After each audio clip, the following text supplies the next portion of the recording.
The Chargers roster is full of players that have something to prove in 2024. With training camp starting in just 11 days from now, I decided that today we should talk about some of these players with a lot to prove and which of them are most likely to break out and prove their worth in the NFL. First of all, I want to talk about Joshua Palmer. Now, Josh Palmer is a great route runner and he has showed off some absurd athleticism as well as some absurd catching ability ever since he entered the league. I mean, this is a guy who has been making some one-handed catches both in practice and on the NFL football field.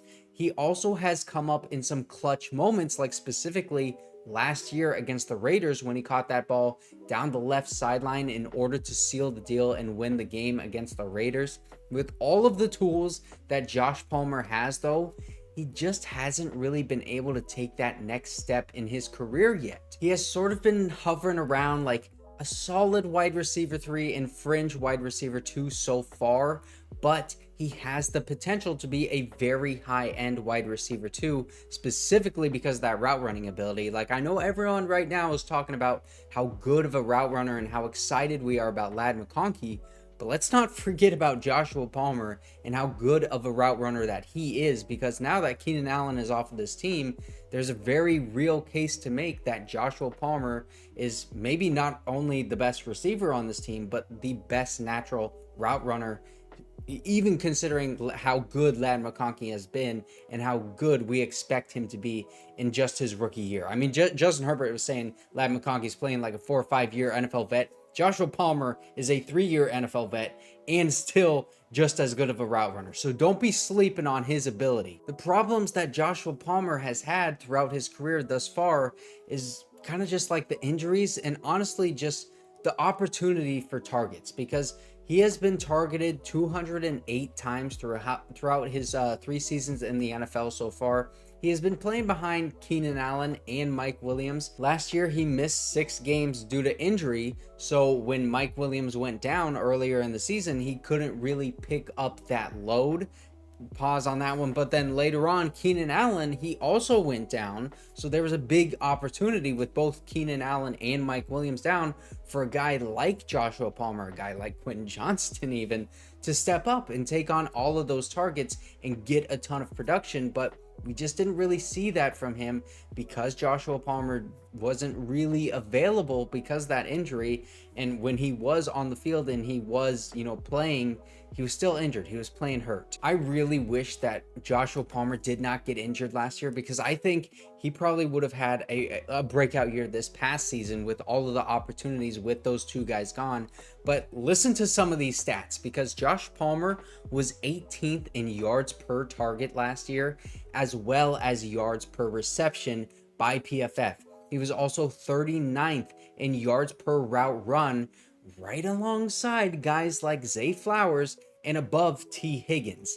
He also had 5 yards after catch per reception, which put him, again, right next to Zay Flowers as well, and ahead of some really good wide receivers like CeeDee Lamb, Brandon Ayuk, and A.J. Brown. So the stats, they back up Josh Palmer as being amongst those guys and having the potential to be a great wide receiver. And he definitely passes the eye test, honestly, with the way that he runs routes and his yak ability combined with his really great hands. Like, he has made some really nice catches.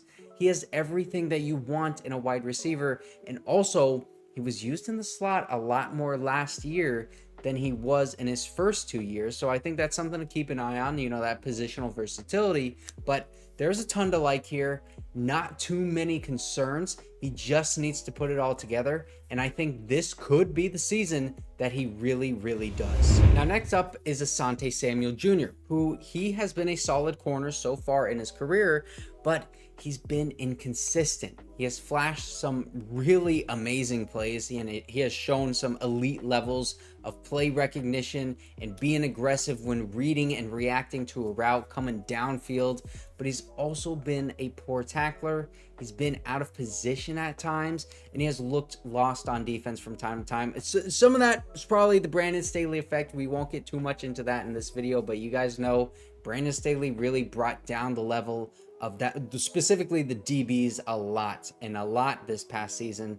But what Asante Samuel Jr. does well is going to stand out to you immediately as soon as you watch him. He is best when working in zone coverage and reading the quarterback's eyes so that he can work his way downfield and attack what the quarterback is trying to throw to.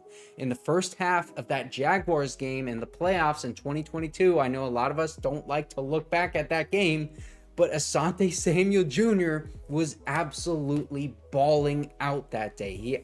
What was the number? He had like 3 interceptions, I believe, and he was just really taking advantage of Trevor Lawrence. I mean, that was the worst half of his entire life.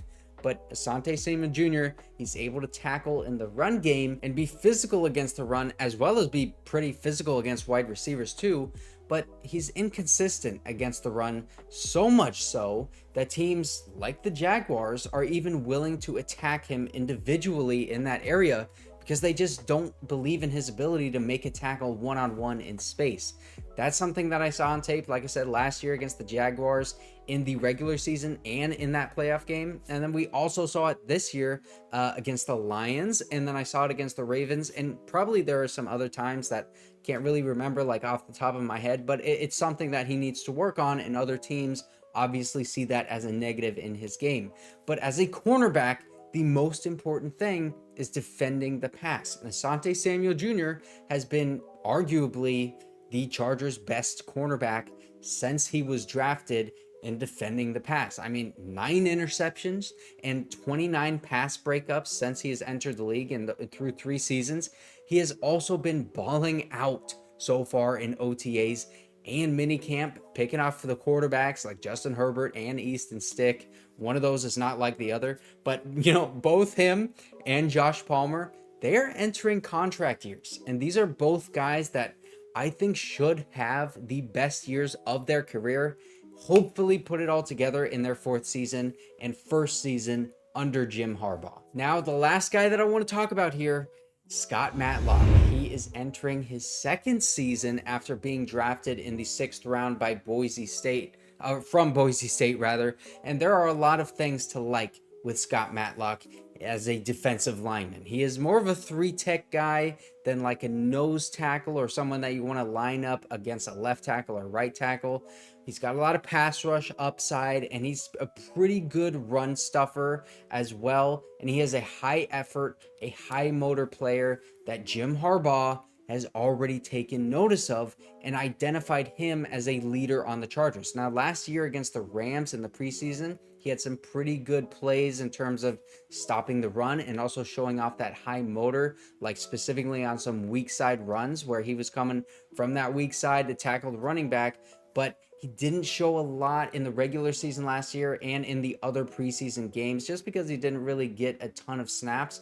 But also, as a defensive lineman, you don't really get the opportunity to shine a ton every single game. But Scott Matlock, high effort, high motor player that Jim Harbaugh has already taken notice of as a leader on this team.